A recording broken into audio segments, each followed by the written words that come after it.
పాలమూరు రంగారెడ్డి ఎత్తిపోతల పథకంపై కేసీఆర్ చేసిన వ్యాఖ్యలను టీకేఆర్ ఖండిస్తున్నారు. ప్రస్తుతం మనతో ఆమె ఉన్నారు. మేడం, ఏంటి కేసీఆర్ వ్యాఖ్యలను పాలమూరు రంగారెడ్డి ఎత్తిపోతల పథకంపై ఆయన మాట్లాడిన మాటను ఎట్లా చూస్తారు, ఏం చెప్తారు? పచ్చి నూటాకోరు మాటలు అవి. గతంలో 10 సంవత్సరాల అధికారంలో ఉండి వట్టెం దగ్గర శంకుస్థాపన చేసి పాలమూరు రంగారెడ్డికి 3 ఏళ్లలో ప్రాజెక్టు పూర్తి చేస్తా అని చెప్పినటువంటి కేసీఆర్ గారు, కుర్చీ వేసుకొని కూర్చుంటా ఇక్కడనే అని చెప్పిన కేసీఆర్ గారు మరి 3 ఏళ్ళు కాదు 10 ఏళ్ళ అధికారంలో ఉన్నట్టు ప్రాజెక్టు పూర్తి చేయలేదు. పాలమూరు రంగారెడ్డి డిజైన్ మార్చిండు. జురాల నుంచి అప్రోచ్ తీసుకుపోయి శ్రీశైలం బ్యాక్ వాటర్ దగ్గర నార్లాపూర్ దగ్గర పెట్టిండు. దాని ప్రాజెక్టు అంచనాలు పెంచిండు అడ్డగోలుగా. అన్ని చేసినా కూడా అంచనాల కోసం అంచనాలు పెంచుకోనికనే ఇక్కడ నుంచి అక్కడికి అప్రోచ్ మార్చిండు. నిజంగా ఈ ప్రాంతం మీద చిత్తశుద్ధి ఉండి ఈ ప్రాంతంలో సాగునీరు అందియాలంటే ఆయన డిజైన్ మార్చేవాడే కాదు. పాలమూరు రంగారెడ్డి కేవలం దోపిడీ కోసం మాత్రమే చేపట్టింది. కాబట్టి పూర్తి కాలే 10 ఏళ్లలో వాళ్ళు జరిగే దోపిడీ జరిగిపోయింది, ప్రాజెక్టు మాత్రం పూర్తి కాలేదు. అంటే వాళ్ళు ఏంటంటున్నారు, కేంద్ర ప్రభుత్వం నిర్లక్ష్యం వల్లనే ఇదంతా జరిగింది, నిధులు రాకపోవడం వల్లనే పాలమూరు రంగారెడ్డి పూర్తి కాలేదు అనే ఒక వాదన ఆయన వినిపిస్తున్నాడు. నిజంగా బీజేపీ పార్టీ తరపు నుంచి మీరు ఏం చెప్పాలనుకుంటున్నారు? పాలమూరు రంగారెడ్డి ప్రాజెక్టుకు కేంద్రానికి ఏం సంబంధం? ప్రాజెక్టు స్టేట్ గవర్నమెంట్ చేస్తుంటే కేంద్రం నుంచి నిధులు ఎట్లా వస్తాయి దానికి?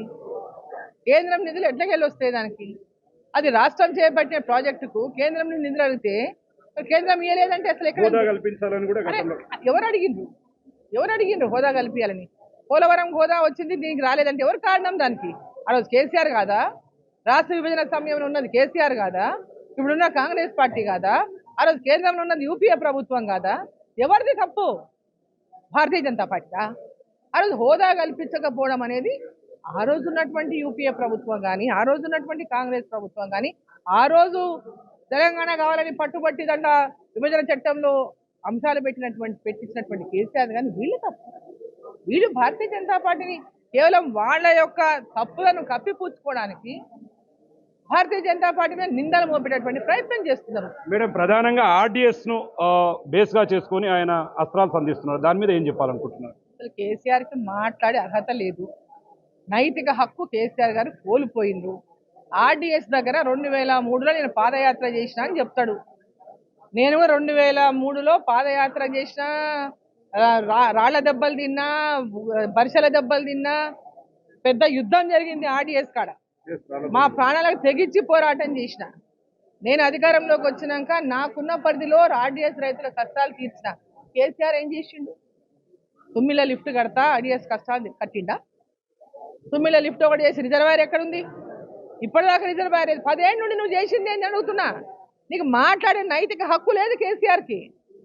కేసీఆర్కు ఈ ప్రాజెక్టుల మీద కానీ, జిల్లా యొక్క ప్రాజెక్టుల మీదనే కాదు, జిల్లా యొక్క అభివృద్ధి పైన కానీ ఆయన 10 సంవత్సరాలుండి ఏమి చేయనటువంటి వ్యక్తి ఈరోజు పాలమూరు జిల్లాను కేవలం వాళ్ళ రాజకీయాల కోసం ఒక అస్త్రంగా, శస్త్రంగా, సెంటిమెంట్ రాజకీయానికి వాడుకున్నారు. ఇప్పుడు మళ్ళీ వాడుకోవాలని ప్రయత్నం చేస్తున్నారు. అంతే తప్ప వాళ్ళకి చిత్తశుద్ధి లేదు, పాలమూరు మీద ప్రేమ లేదు. పాలమూరు మీద వాళ్ళకి ఎవ్వరికి ప్రేమ లేవు. అంత మోసగాళ్ళు, అంతే మోసం.